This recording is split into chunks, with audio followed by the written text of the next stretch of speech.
Good morning, class. Today we shall start with the new topic, and the topic is importance of scanning business environment. Scanning, as you know, scanning refers to minute observation of anything refers to scanning. It's a computer term. You all jolly well know.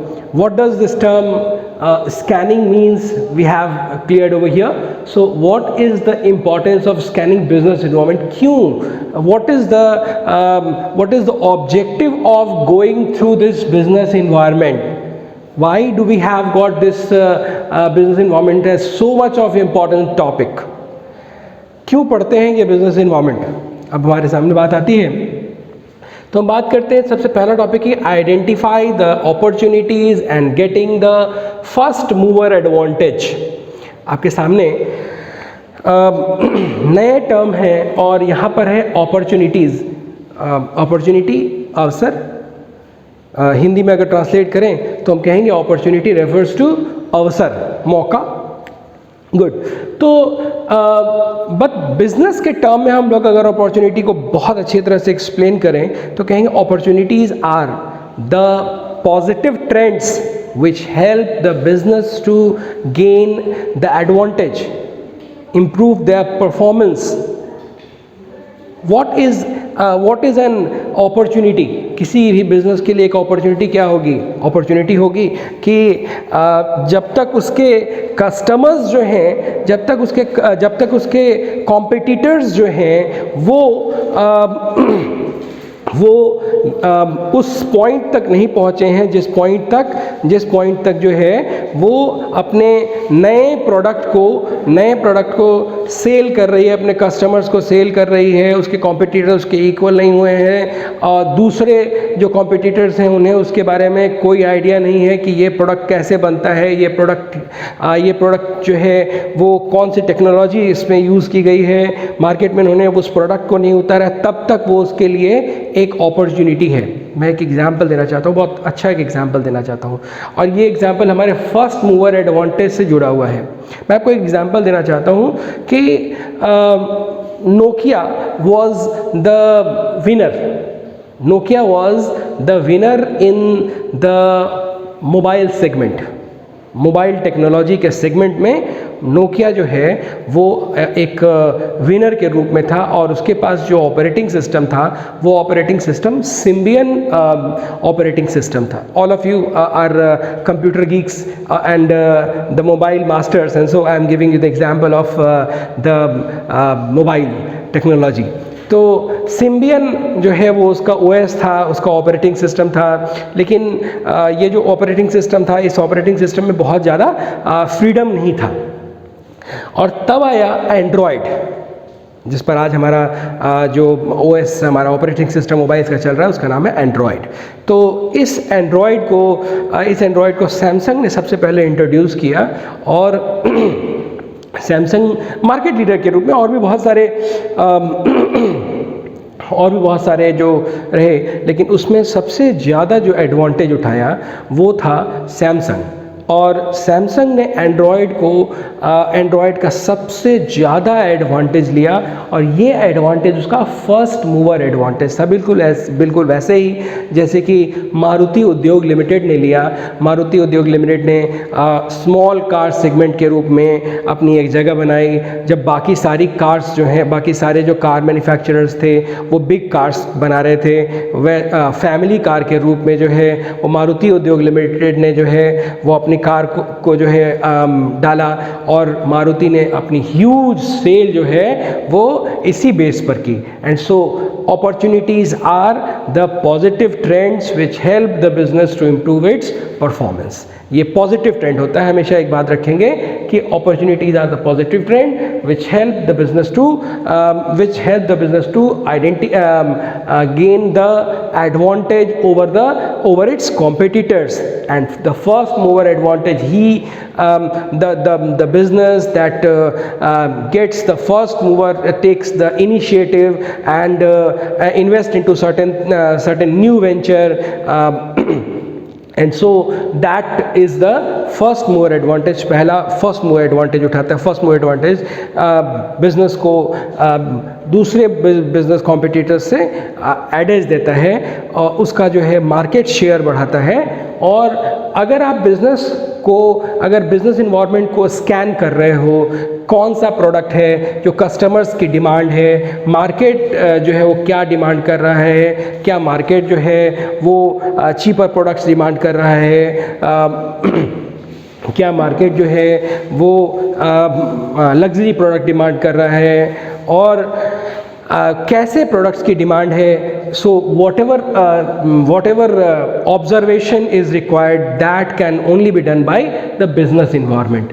तो यहाँ identify किया जाता है business opportunities को और लिया जाता है फर्स्ट मूवर एडवांटेज लिया जाता है। सेकंड हम बात करते हैं identifying threats and the early warning signals.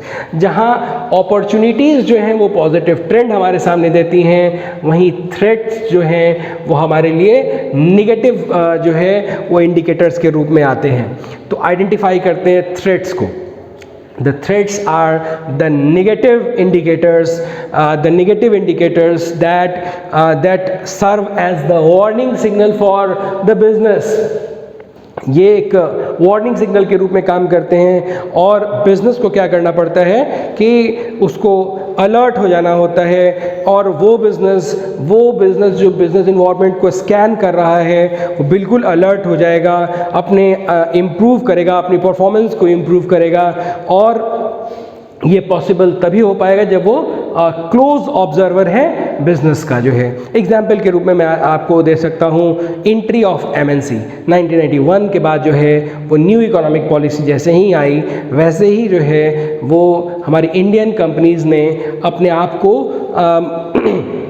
जब उनको इस बात का अंदाज़ा हुआ, जो भी कंपनीज जो हैं उनको इस बात का अंदाज़ा था कि गवर्नमेंट अपनी न्यू इकोनॉमिक पॉलिसी को लॉन्च कर रही है, वैसे ही उन लोगों ने अपने आप को चेंज किया और ये चेंजेस जो है उनके लिए अर्ली वार्निंग सिग्नल्स थे और ये थ्रेट्स के रूप में काम कर रहे थे।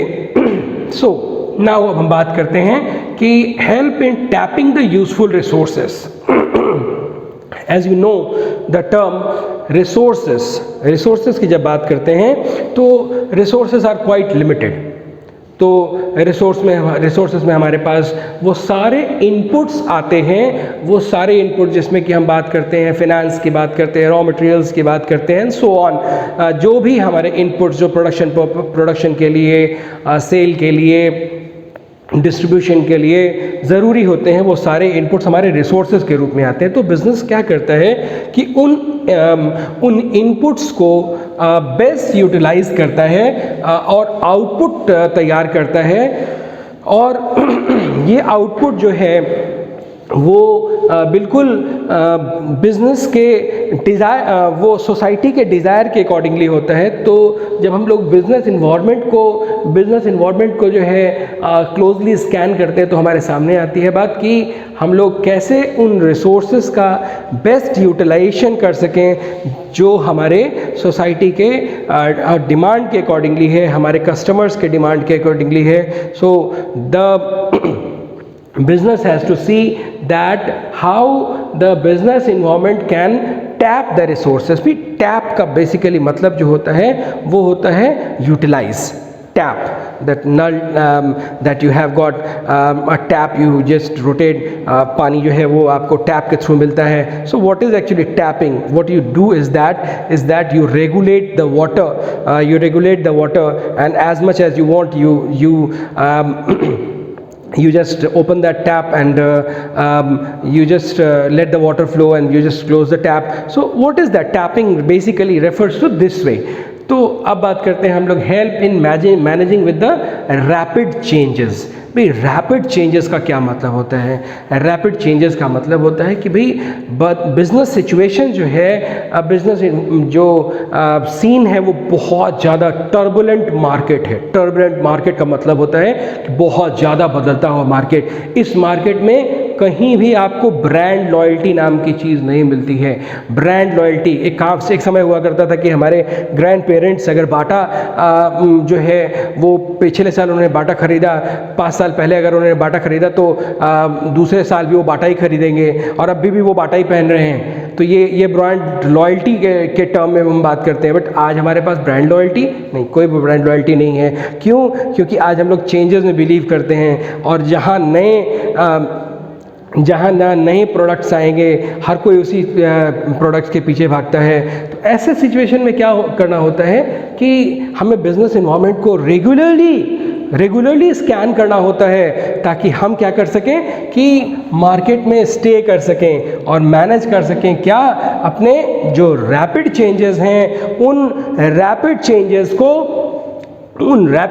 को हम मैनेज कर सके। आज का कस्टमर बहुत डिमांडिंग कस्टमर है, और ये जो डिमांडिंग कस्टमर है, इस डिमांडिंग कस्टमर की नीड्स को फुलफिल करना और ये जानना कि उसकी नीड क्या है, ये सब कुछ पॉसिबल हो सकता है बिजनेस इन्वायरमेंट की स्कैनिंग से पॉसिबल हो पाता है।